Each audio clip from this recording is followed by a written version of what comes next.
Πάμε να δείξουμε πώς γίνεται ο καθαρισμός στρώματος με λεκέ ούρων.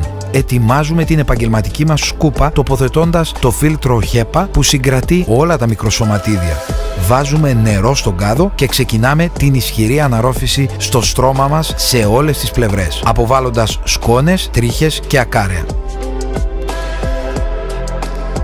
Στο δεύτερο στάδιο φτιάχνουμε σε ψεκαστήρα το διάλειμμα απορρυπαντικού με ζεστό νερό και ψεκάζουμε όλο το στρώμα με έμφαση στο λεκέ. Τρίβουμε με μια μαλακή βούρτσα το στρώμα και το αφήνουμε να δράσει για λίγα λεπτά.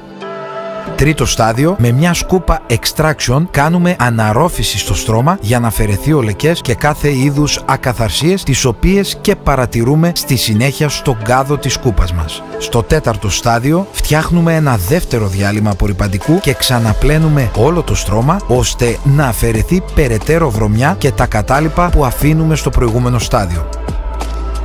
Τέλος, αρωματίζουμε ή κάνουμε απόσμηση του στρώματός μας για να μυρίζει υπέροχα και το αφήνουμε να στεγνώσει. Η εταιρεία μας διαθέτει και ειδικό μηχάνημα για την επιτάχυνση του στεγνώματος.